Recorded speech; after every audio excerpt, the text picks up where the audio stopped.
Good evening, everyone. Good evening, everyone. Oh, I felt a little energy in here. Good evening, everyone. Hey, all right. Welcome, welcome, welcome, welcome. Thank you, everyone, for joining us tonight for the Meet the Candidates Forum hosted by the Voting is Power Pittsburgh Pittsburgh Regional Coalition. My name is Marin Formley. I'm the founder and executive director of the Voter Empowerment, Education, and Enrichment Movement, and we are one of several partner organizations proud to be a part of the V.I.P. I'm so honored to serve tonight as your host. Tonight is a nonpartisan voter education opportunity, and we have one goal: help community members hear directly from the candidates running for House District 45. We're joined this evening by our candidates, Brittany Bloam and Councilman Pat Catena. Yeah, you can clap for them now. And so before we begin, we wanted to thank the Andrew Carnegie Free Library. We want to pass it over to Marilyn Jenkins. Hello. I'm not officially with this library, but I am retired from all libraries in the county. So I can welcome you to this age-old, wonderful facility that the community of Carnegie has supported for a very long time. And we're just happy you're all here tonight. So thank you for coming. Thank you, Marilyn. All right, so as I mentioned, this is nonpartisan, but we must acknowledge a recent and significant Supreme Court decision, which has substantially weakened Section 2 of the Voting Rights Act by redefining how courts assess racial considerations in district mapping, which sets a much higher bar for proving discrimination. What this means for all of us in the room is that every vote carries even greater weight. They already counted, right? But it's even greater weight, and especially in historically marginalized communities. And so events like this are essential. Participating in elections is the single most powerful way we can make change. And so without further ado, I have one thing to do. We got to shout out our videographer, Rico. Hey, Rico. And so we need to, I'm gonna give you a little bit of housekeeping. Restrooms, out through the exit sign, around the corner, down the ramp, follow the sign for restrooms. You're good there, okay? And so we're gonna pump up the energy just a little bit here. You guys ready? Ready. All right, let's repeat after me. I can vote. I can vote. I will vote. I will vote. I must vote. I must vote. In each and every election.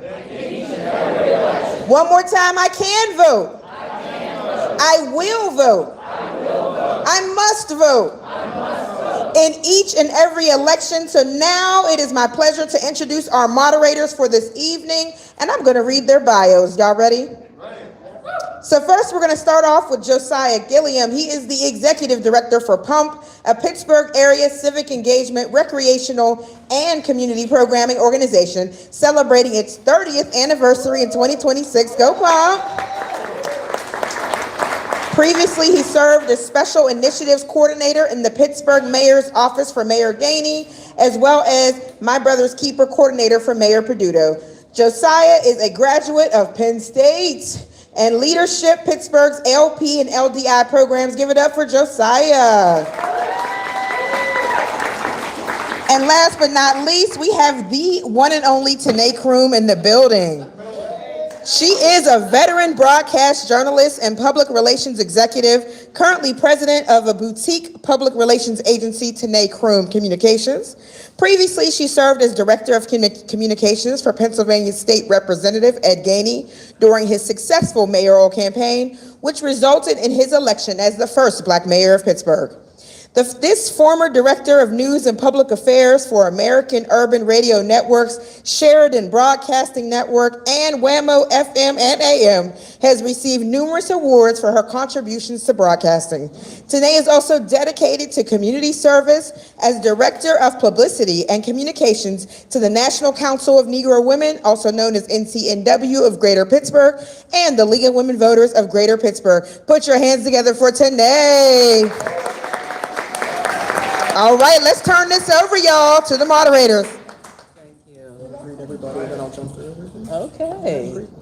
Hello, everybody. How you doing today? Good. And it is so good to see you because it is really good to hear from these candidates because we know that knowledge is power. Hello, that's right. Knowledge is power. We're going to get a lot of knowledge this evening because we are going to get information, good information about public safety and justice, education, social issues, a lot of stuff. And Josiah's looking at me like, well, we getting ready to get this, not party. We're going to get this forum started, y'all. Let's do this.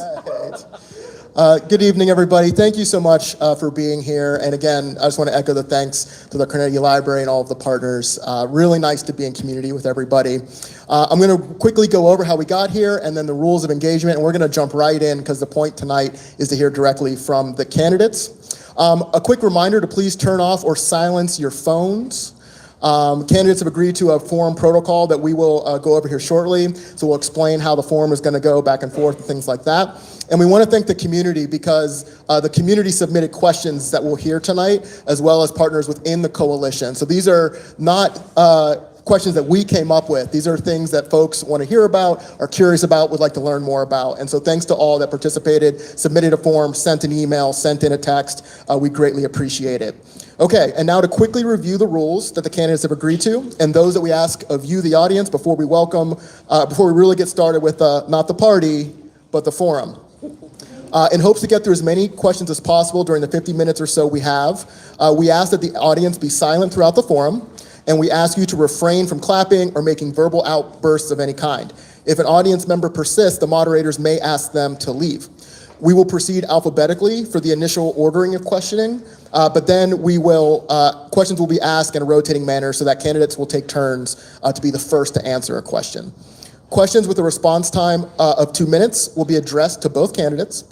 Time for any rebuttal or additional clarification or statements must be taken from the next response. Candidates will have 60 seconds each for a closing statement. And we, of course, ask that the candidates not verbally attack or interrupt one another, and we have no worries about that. Our thanks again to those who submitted questions for the forum. And a final note is that the forum this year is taking place on May 19th. So please visit Allegheny County or votepa.gov to learn more. And if you're a resident, please make sure that you participate in the primary on or before May 19th using the valid ways to submit your ballots. Okay. All right. We will jump right into the questions, beginning with an overarching one.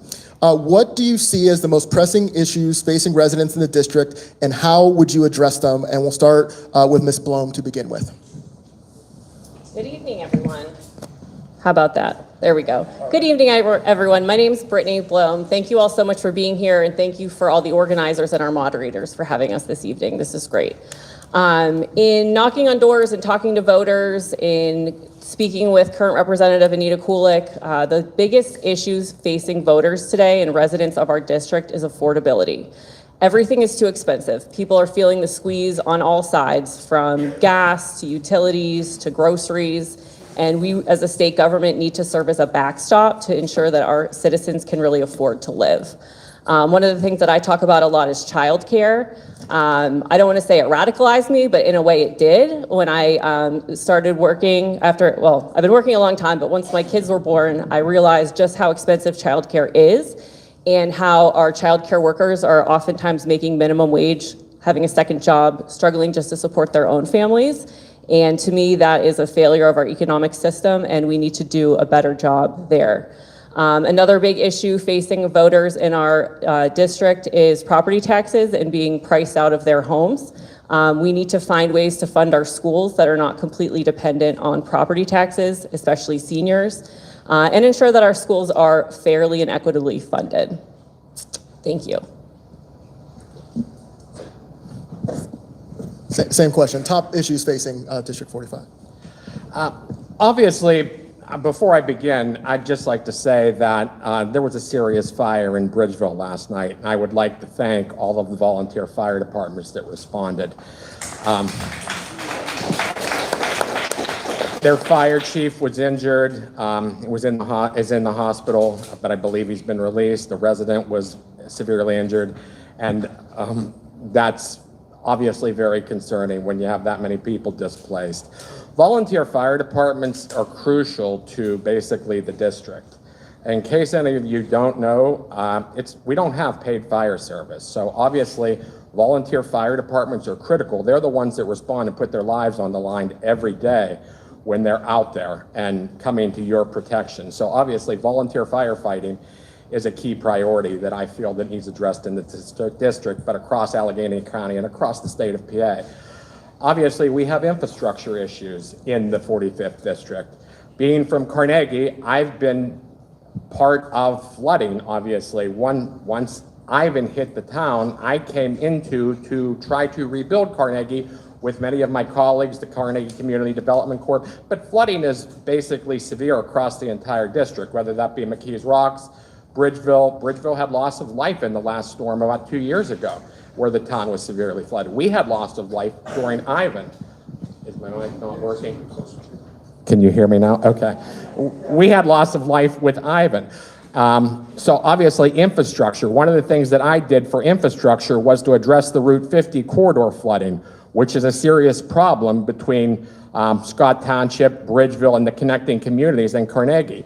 We need a lot of infrastructure, and the state needs to assist in that. Storms aren't getting any better. Storms are actually getting worse, and with landslides and everything taking the toll on the system, we need to do better at the state.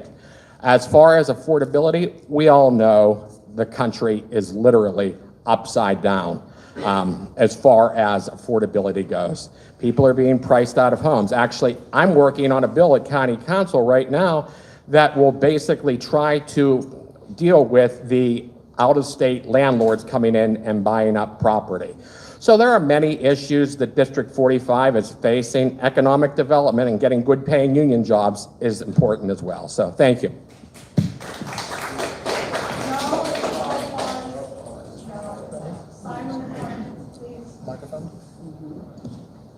You mentioned, Mr. Catena, about infrastructure. What I'd like to say first about that, we had the NFL draft here. There was a lot of work done on our roads to prepare people in Pittsburgh, all the patching and the whatnot done for the infrastructure here. But across the state, what can be done? What would you advocate, especially for, of course, the roads, the bridges? My gosh, the bridges are so old, right? And public transit because of those aging things. What specific funding of policy solutions would you advocate for that? Well, we need to, obviously, I'm glad you mentioned mass transit. Mass transit needs a serious solution. Mass transit, my son depends on mass transit on a daily basis to get to and from work. So without mass transit, Allegheny County wouldn't be anywhere. So we have to invest in our mass transit. Here in Carnegie, we're lucky because we have the West Busway. I've been advocating for transit-oriented development now for years. Also, I've been advocating and pushing for sustainability as far as our trail network goes. I'm trying to link Settlers Cabin Park, obviously going into Collier, through Carnegie, and working with Allegheny County Economic Development. I've been working on this for about 20 years now at this point. Even when I was back with Carnegie, I stood at the Carnegie Borough building and talked about utilizing the rails to trails to try to get that taken care of. As far as the infrastructure goes, our roads and bridges, we have liquid fuels money that doesn't go far enough as far as paving roads, and that's a serious problem. We have issues with, like I said, the Route 50 corridor and the flooding. At the request of our current state representative, she asked for my assistance in convening a meeting to address the issue on the flooding, because it was so severe, and there potentially could be loss of life at some point, because I know there are firemen in this room that had to go in and rescue people out of cars. I mean, the state needs to take a serious look, and we need to come up with funding solutions across the board for all of the state of PA, because we have roads and bridges, and like I said, storms aren't getting any better at this point in time. Storms are getting much, much worse. And we need to do everything we can within our power as the state to alleviate those concerns and take care of our critical infrastructure. Thank you. Thank you. Thank you. As the councilman said, infrastructure is obviously an important issue to our district, and we look around and we see that our infrastructure is aging. We've seen the issues with the Fern Hollow Bridge collapsing. We need to ensure that on a state level, we are providing funding and dedicated funding to maintaining our infrastructure, making sure our potholes are filled, not just for a special occasion, but because our citizens deserve to have roads and bridges and infrastructure that works for them. You also mentioned the NFL draft, which to me brings up PRT. I think the draft and the use of PRT shows that if it is available and if it is convenient and if it is well funded, people will use it. And we need to ensure that we have dedicated sources of funding for our public transit that's not completely dependent on the backs of the ridership, but rather is a function of the state government to make sure that we are dedicating funding to maintain that transit. Thank you. Thank you very much. Shifting now to the topic of the economy, both of you mentioned affordability in your recent remarks. A question here about paid leave, which there was a number that came through. Right now, Pennsylvania has no requirements or system for paid leave. For workers that need to take time off from work to welcome a new child, take care of a loved one, attend to their medical needs, escape or recover from domestic violence. Can you speak to your vision on how Pennsylvania can address the issue of paid leave, and what would you do to make that vision a reality? Thank you. I love talking about paid leave. My vision for paid leave would be for every single citizen of Pennsylvania to be able to take advantage of paid leave, whether it's to welcome a new child, care for aging parents, care for a family member who needs some extra help. Whatever, domestic violence is another great example of times that people need some time away from work to deal with themselves and work, make sure that they are putting themselves in a safe position. My goal or my vision would be for that to be state funded, to be a statewide program. I don't think that relying on employers to provide that is solving the problem. I do think a lot of employers want to support their employees and are doing what they can to ensure that their employees can seek paid leave, but that's not the case all across the board. And this is an example of a structural societal problem that we treat as an individual problem. And I really think that, as a state legislator, I'd absolutely co-sponsor, champion bills that would institute a paid leave program so that all of our citizens could take advantage of that when it's needed. Thank you. Councilman, same question to you. Paid leave, your vision there. I'm really happy you asked this question, because if you recall, a few years ago, I was the prime sponsor of the Allegheny County Paid Sick Leave Organization. It languished under our prior county executive, and I worked with both sides of the aisle in getting that done for paid sick days. It was one of my proudest accomplishments. The health department actually, I should say the health department actually is the very ones, because we wanted to do it correctly and we're afraid it might be potentially challenged in the courts. But after the votes were there on county council, it was a miracle how quick the county health department in fact got that done and was able to get paid sick leave for the residents of Allegheny County. I believe at this point in time it needs to be expanded. I believe there needs to be, obviously, changes to our paid sick leave policy in the county, and that's what I'm advocating for right now. And I believe there actually needs to be a paid sick leave so that people can take care of their family, people are on maternity leave. There are so many things that they could use it for at this point in time, and we don't protect those people. We do nothing for them at this point in time. That's very concerning. And I believe it could be a hybrid model between the state and the employers contributing to this to basically guarantee that people can be taken care of at the end of the day, because that's what government should be doing, taking care of its citizens at the end of the day, making it easier for them, not making it harder. And I believe this would go a long way to helping people at the end of the day. So thank you. Now, you have touted, Councilman Catena, about your experience on the local level, the county level. What exactly do you mean by that experience? What exactly? Give a few issues that you feel make you the candidate that people should choose. Well, I've been doing local municipal government for close to 10 years. I've been there during good times. I've been there during bad times. I've witnessed disasters firsthand. I mean, there are members of the audience here that were part of the Lexington court flooding in Carnegie. And we had to go in and basically make no excuses to take care of these people from being victims of further flooding. That was, I had to work with all of my colleagues to get that done on council. And that was one of the things that, I'm sorry, can I continue? I didn't know if there was another question or you were making a face. Okay, we're good? Okay. But as far as economic development, after Hurricane Ivan, like I said, I had to work with Carnegie Community Development Corporation and my colleagues to try to recruit businesses back to Carnegie, because our business district was basically vacant at that point in time after the flood. That's a big problem, in my opinion, when you don't have any economic development or don't have businesses, because businesses build your tax base, and that drives that basically makes it easier for people at the end of the day. And as far as council, I've been, you might have heard of the CLR lawsuit or the common level ratio lawsuit. I convened a hearing on that because you know that the county was cherry picking basically the assessment numbers, which is a major problem. They were found guilty of that in a court, and that's something that I wanted to get to the bottom of because I thought that was a serious issue.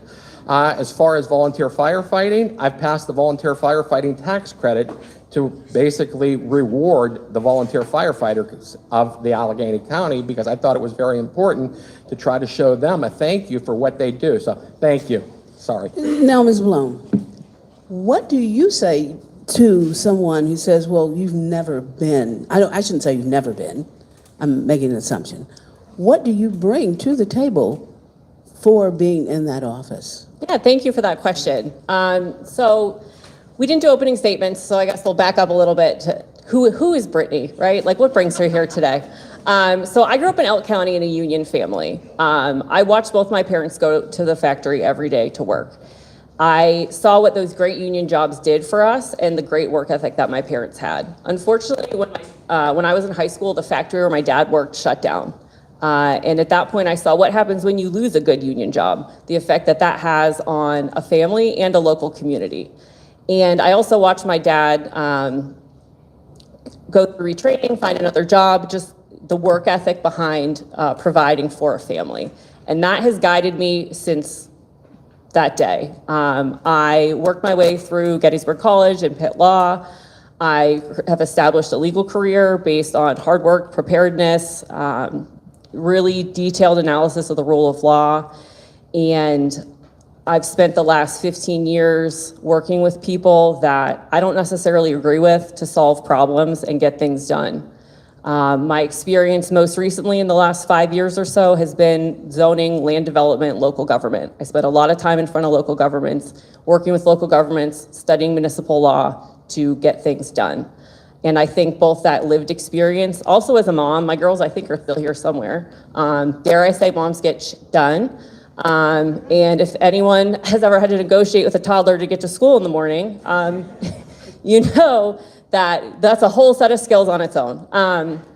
So I do think, though, in all seriousness, that having kids in this climate and looking around at the world and realizing that what we are doing for our children is not good enough, and that our children deserve better, and that frankly all of us deserve better, is something that I will bring to the State House. Thank you. All right. Another question here about the economy. We got a lot of questions about the minimum wage. It's been a topic of discussion here locally. It's been picking up a lot of traction. Still at $7.25 an hour, lower than surrounding states. And we've seen recently that Governor Shapiro promised raising it. Some have called for plans for like an incremental increase over time.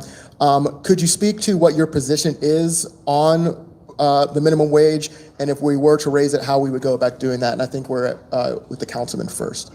I fully support raising the minimum. Wait, hold on. Is that true? Did we ask you the last question first? No. Oh, okay. Sorry. Let me. That's my mistake, Ms. Bloom. That's okay. So the question is, do I support raising the minimum wage? Yeah, your thoughts on the minimum wage, and if you were to, advocate for raising it, how you might go about it. Yes, absolutely. I would absolutely have supported the bill that was recently passed in the State House to raise the minimum wage. I believe that bill was incremental over a period of time to get to $15 an hour. I think part of your question is that enough? Is $15 enough? Probably not. At this point with inflation and the rising costs on all sides, $15 isn't enough to sustain a person, let alone a family. So I would be in favor of tying minimum wage increases to inflation. Really what we should be looking at is a livable wage, which allows people to sustain themselves, and if they have a family, to sustain their family as well. Thank you. Obviously, I fully support raising the minimum wage. We don't have a living wage right now in Pennsylvania. We're very far behind the curve at this point. All of our other states are basically higher than us at this point. We need to do better for the residents of all of Pennsylvania at this point in time. When I was with the county, we actually tried to set a floor for our wage in the county at that point in time, but our prior county executive filed a declaratory judgment against us, against county council, because he didn't believe it was within our power to try to set a floor for the wage, which we believed was in our power, but unfortunately when the courts did roll on us. But like I said, I believe in getting there and finding, I'm not sure what the livable wage actually is, but it needs to be much higher than $15 an hour. People can't live on $15 an hour with the affordability crisis that we're facing. The cost of utilities, the cost of prescription drugs. There are so many things basically eating into that, with inflation hitting us hard in the pocketbook at this point in time, with, like I said, the world literally being upside down. It's a problem that we need to do better with, so thank you. There are some sad times in this world, in this state, and I'm talking about health, specifically mental health. And this question first goes to you, Mr. Catena. And how would you, and what would you propose to enhance state support for mental health services, especially in schools? It's sad, it's scary, it's frightening for schools and for underserved communities. Thank you. It's not just mental health, I would say. Mental health is a serious issue, but you also have special needs individuals that need extra support. And right now, I have a son that's on the spectrum. And I know firsthand the bureaucracy of the state of PA and how difficult it is to basically try to get my son's services. Over the years, Jack's mother and I were not people that don't know the system. I mean, we know the system very well, but it was horrible to try to deal with. And I wouldn't wish that upon anybody. And I know there are single mothers in this room that have special needs children, and I couldn't begin to, think of what they're going through to try to get their children's services. Because like I said, it was hard enough for us to do.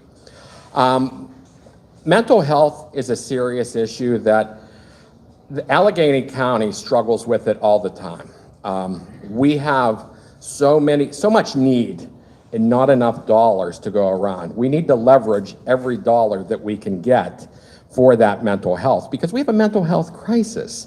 The mental health crisis that I'm talking about, you have a lot of people that can't get the help that they need because we just don't have the tax dollars, unfortunately, to provide it. And that's really sad at the end of the day. I mean, we've met with mental health providers at the county and talked to them about their struggles and about what they needed. And we had an individual pass away not that long ago because he left his group home because it was unsupervised, because the county changed the program because we couldn't afford basically what was required. 5 seconds left. So there's a lot that needs to be done. I was going to ask you a question, but go ahead.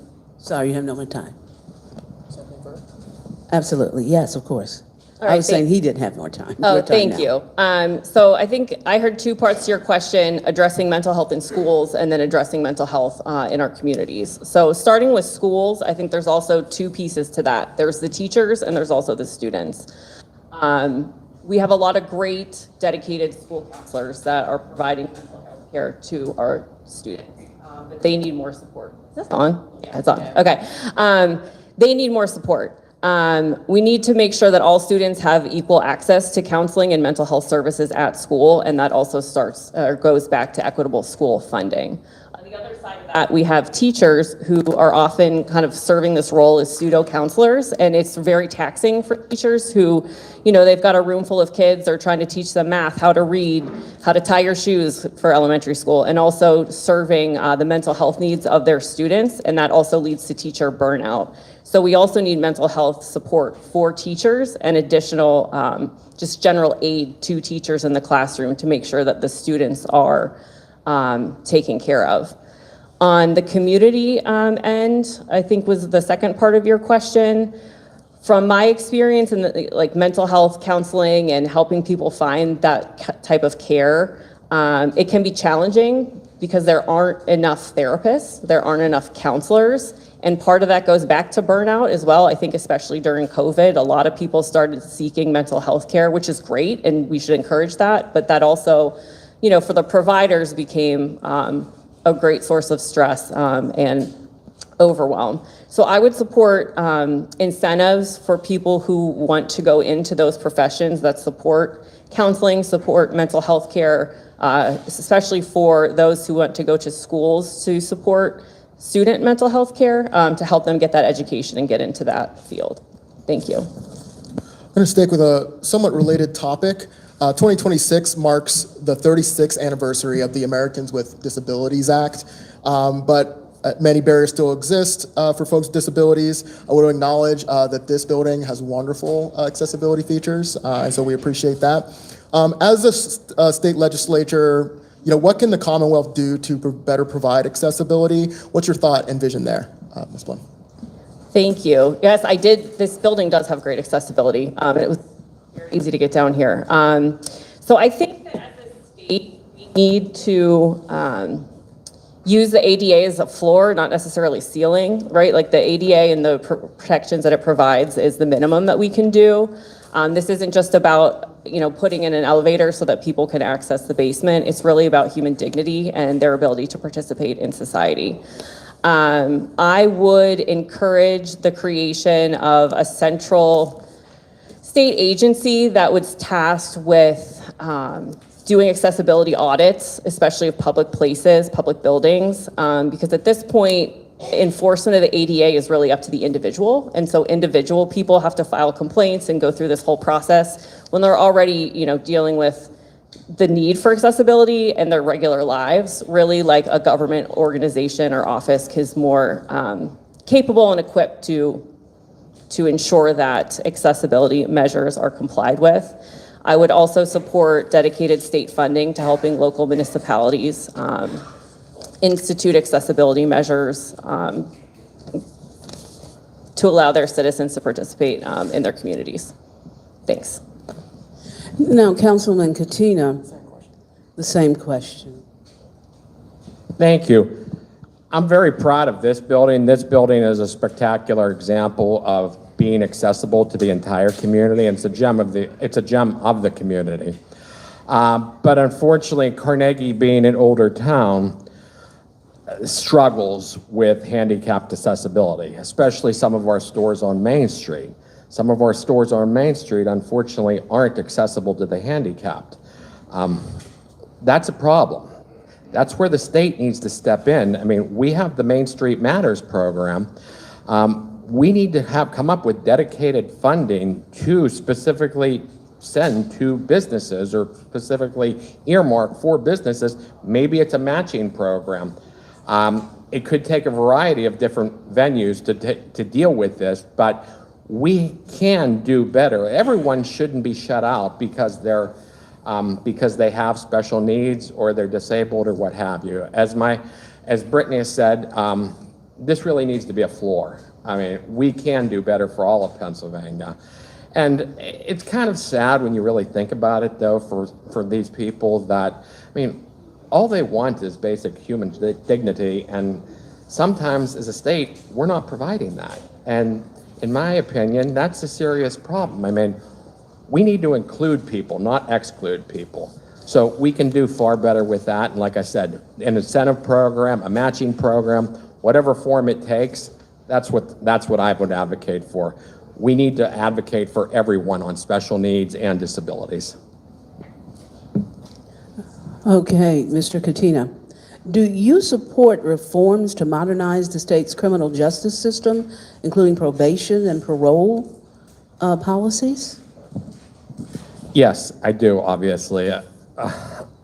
We need to do better. All of PA, criminal justice reform needs to be at the forefront. We can't continue to go down this path of where we've been for the past years. I mean, because it doesn't work that way. We elected a slate of criminal justice-oriented judges in the last election, and I believe that all of PA really working together can do better. I mean, for one of the things that came up, I believe, was compassionate release in the last legislative session.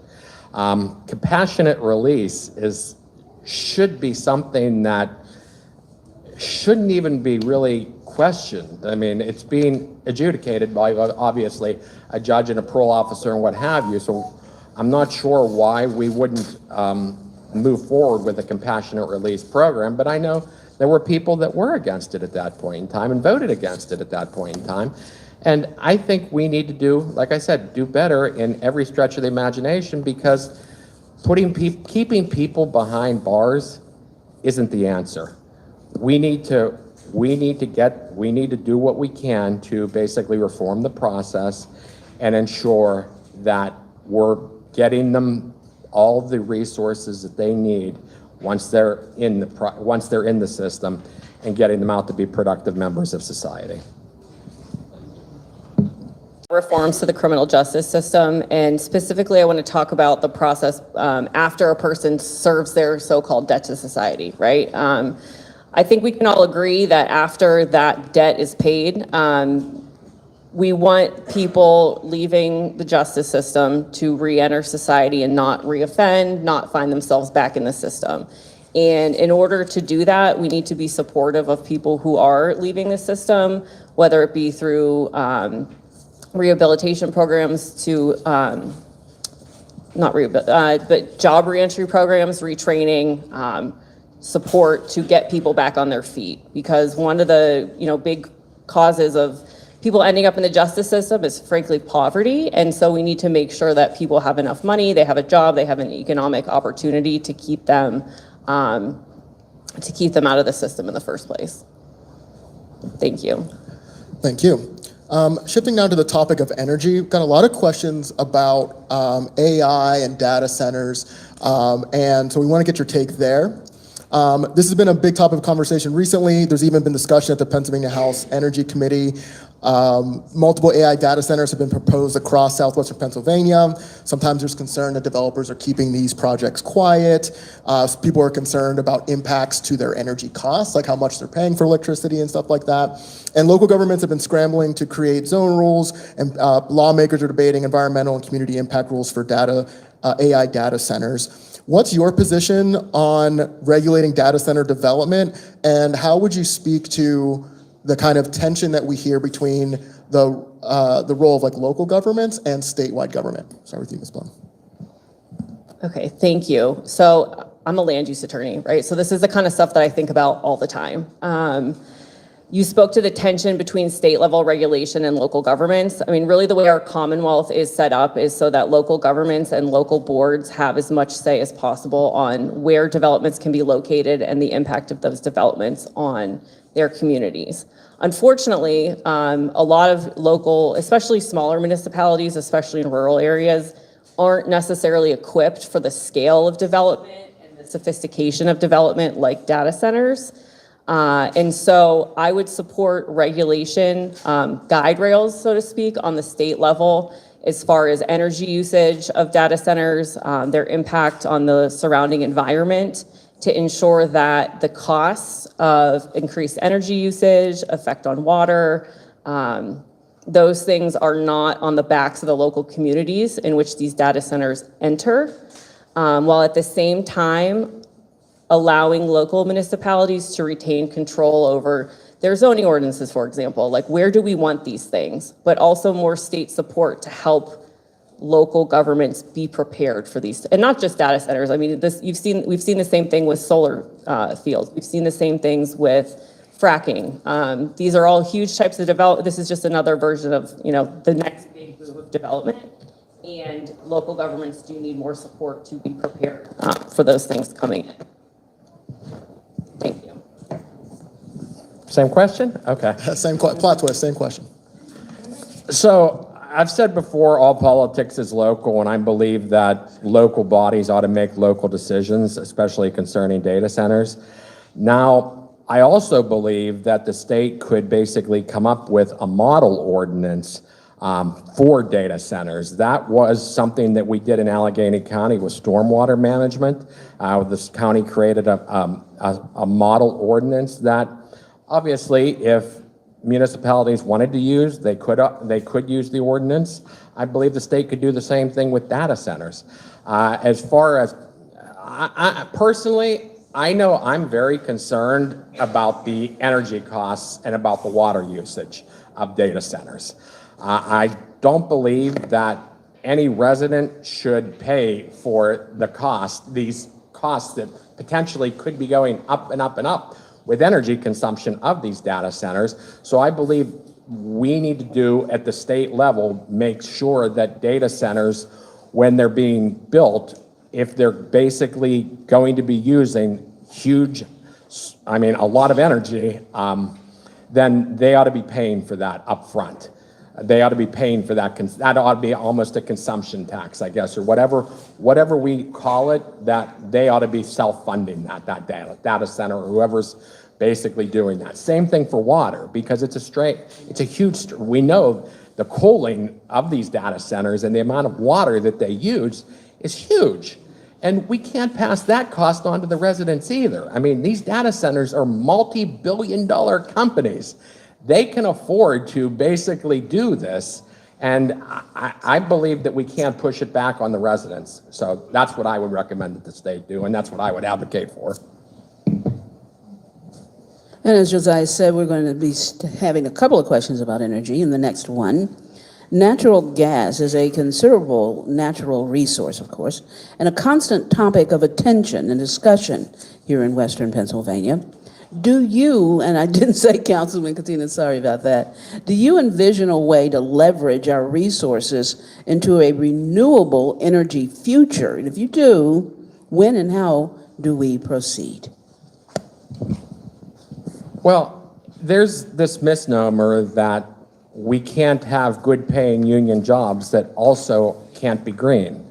And we can do both. We can accomplish both having good paying union jobs and having green infrastructure. One of the things that I did on Allegheny County Council was create the Committee on Sustainability, the very first one in Allegheny County's history. The chief executive followed suit at that point in time, and it can be done. It just takes an effort, and we have to basically work together to transition to that future. It's not going to happen fast, but it can be done. And I'm optimistic because if you look at our renewable natural resources that we have at this point in time, everything that we can do with solar, wind, what have you, we can create good union jobs taking into account all of those. For instance, Allegheny County, the airport has its own grid, a microgrid, which is huge. I mean, we can accomplish things like that across Allegheny County. We have the workforce.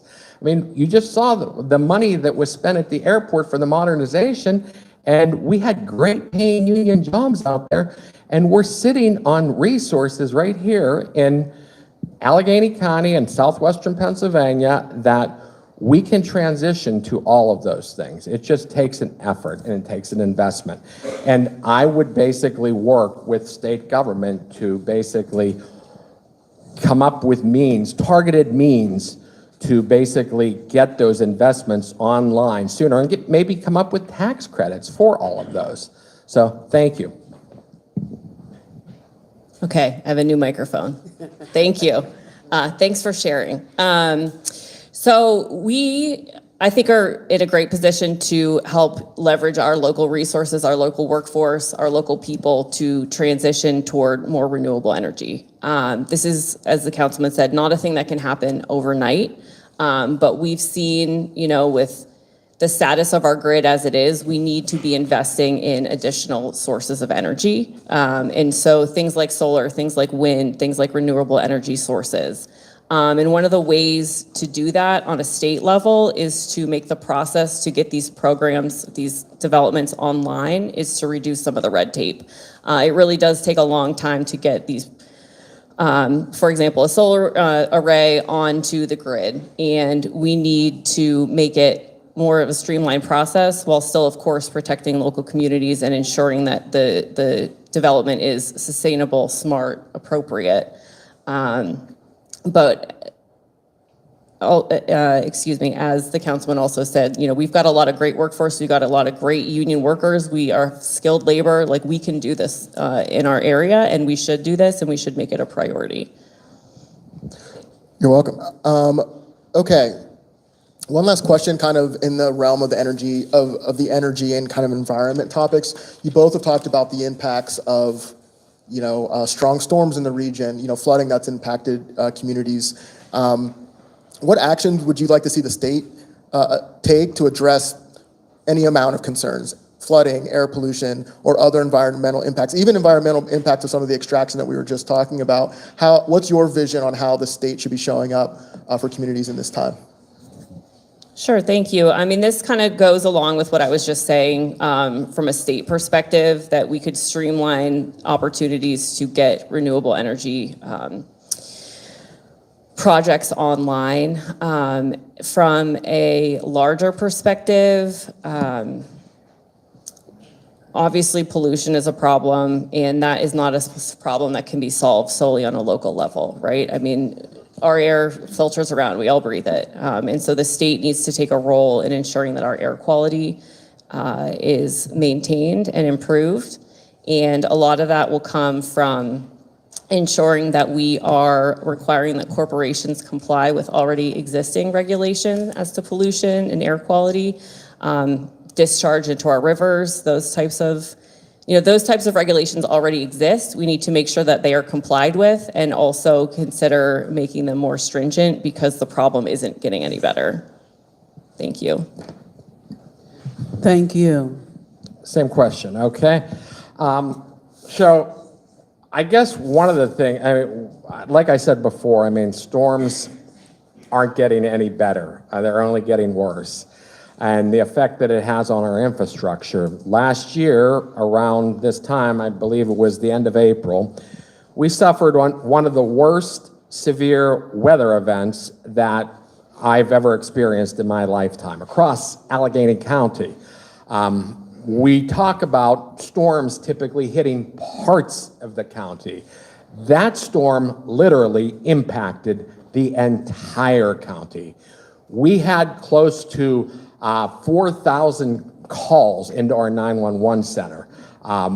There were, at one point in time, almost half of the residents of Allegheny County were without power during that storm. The state needs to do better as far as requiring with PUC. I realize the PUC is an independent authority, but the PUC needs to do better at holding utilities accountable for events like that and making sure that dollars are being invested into infrastructure upgrades, because that's exactly what needs to happen. We need to do better with our infrastructure. And honestly, I don't believe Duquesne Light was prepared for that storm, unfortunately. Anytime that you have residents without power, 7 to 14 days, the Carnegie Police Station was without power. I had to pick up the phone and call Duquesne Light to get them to come out and do something because our first responders couldn't respond. That's a serious issue when Duquesne Light can get away with something like that. And we have people that, and the state reps, tried to hold them accountable, but they can only do so much. We need to put pressure on the Public Utility Commission. So, thank you. I'm going to pass it to Sinead for the next question, but quick point of co-moderator privilege, and I'll take the slap on the wrist if I need to. But that very same night, this voting coalition held a nonpartisan mayoral forum at the same time. We were at Point Park University, and this historic storm blew through. Well, we were fortunate.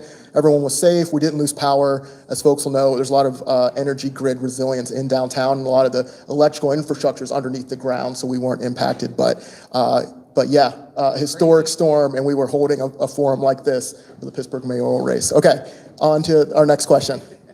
That's okay, it touched you. You know, we talked at the opening about the devastating Supreme Court ruling that gutted the Voting Rights Act, and I want to turn now to elections. And as a result of that, we are seeing now in real time redistricting moves in various states. What is your view, Councilman Catena, about the need for an independent redistricting commission for all Pennsylvania State House and Senate seats, and why do you hold that view?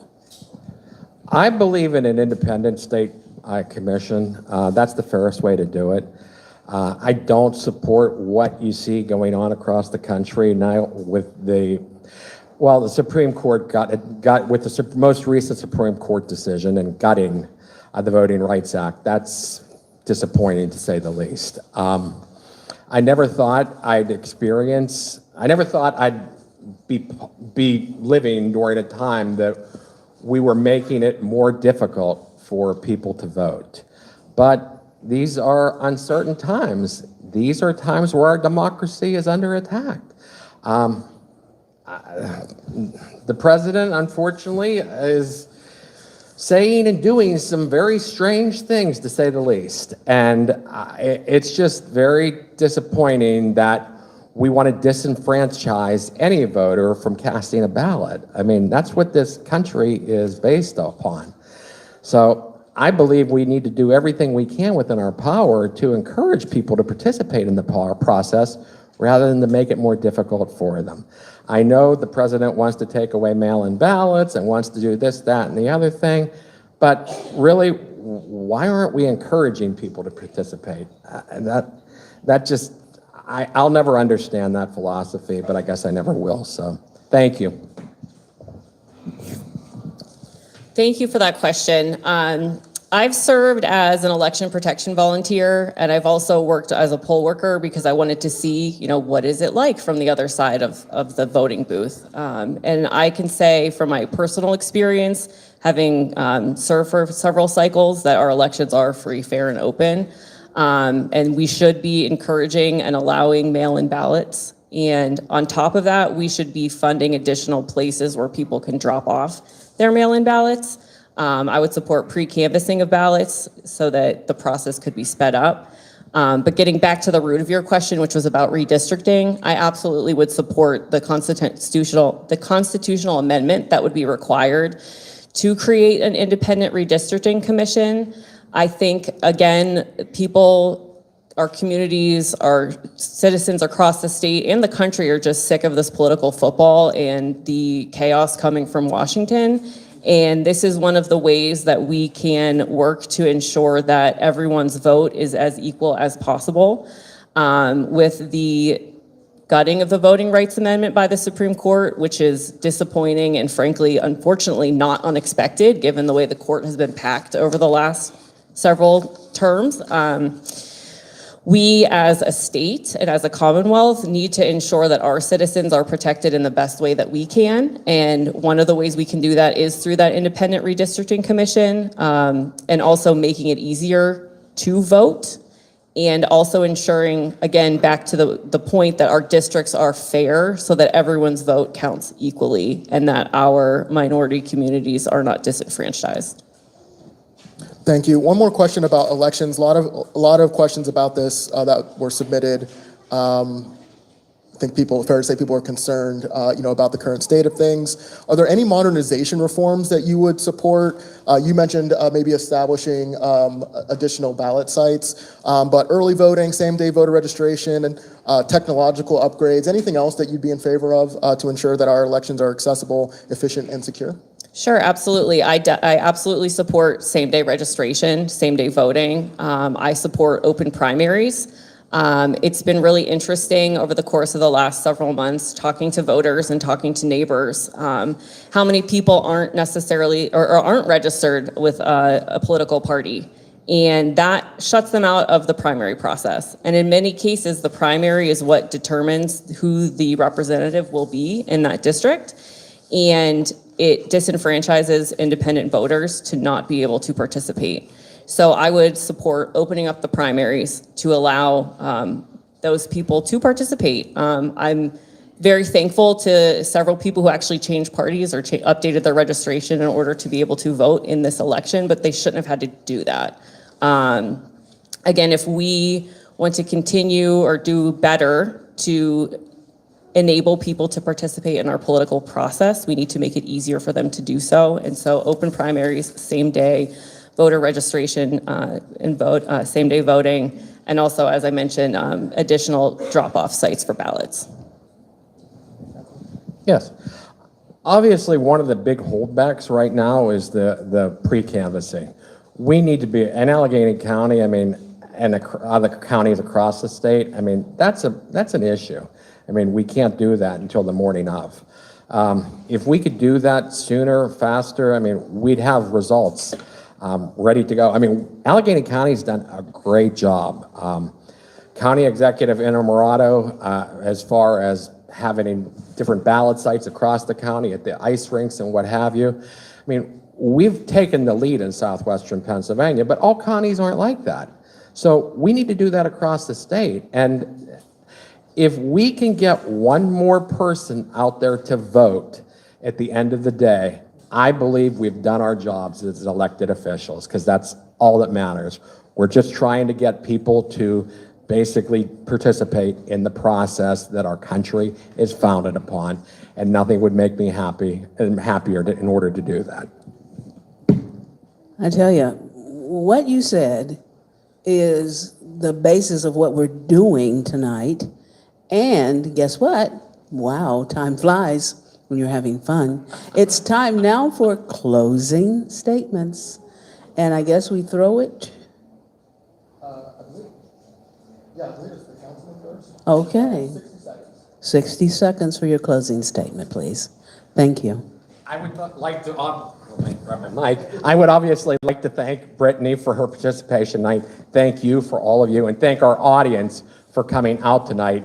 And this is a great process. In the United States, we are so blessed that we have democracy, and we need to do everything that we can to nurture it. Obviously, I feel that with my experience, and I've been doing this a long time, and I feel that I've not made popular decisions, unfortunately, at times, but I stand up for the people that elect me at the end of the day, that have always elected me. I will always fight for the residents of my district, and I will fight for them in Harrisburg. And at the end of the day, I'm trying to make lives better, not only for everyone in this room tonight, but for my son's generation and everyone that comes in the future, because that's what it matters. So thank you. I echo the councilman's thank you to all of you for being here and to the moderators. I am working very hard to earn the vote of every person in this room. I think that my lived experience and my experience as an attorney will be very valuable in the State House. As I stated, I got into this campaign, into this election, because I think that our kids deserve better. I think that we as a community deserve better. And I think that we all deserve representation where you know where I stand, you know I will be a strong advocate for this community, and you know that I will not be afraid to take hard votes. And I would be honored to have your vote. Thank you. Thank you. And I have to say that there are some people here, two people here who are timekeepers. They're the ones that say a minute, 60 seconds. They're not saying it, they're putting cards up. It's Jennifer Jenkins and Deborah Gracie who are doing that, and they're with the League of Women Voters of Greater Pittsburgh. And I'm not going to lie, there's also a person here, and our interpreter, Josh, our interpreter, and he is doing a fantastic job of interpreting. Thank you very much. And I also want to bring up Tim Stevens with V.I.P. He has a statement that he wants to give. Stay seated.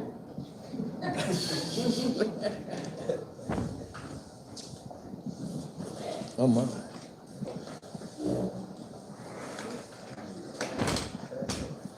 How's everybody? Are you ready to vote? On May 19th? What they're showing you, our B-peppers here, Will Anderson and Rich Covington, is our bus banner that's on 20 buses for an entire month. That's going out throughout the city and beyond. I've seen a few of them myself. We want to, as you see, the power is in your hands, and that's what we're talking about tonight. Can everyone see this? What is this? What is this? What is this? They're in the back, and you don't want to leave without it. I'm a new member of the League of Women Voters. We've partnered for many, many years, and let's give them another hand for the work they've done over the decades.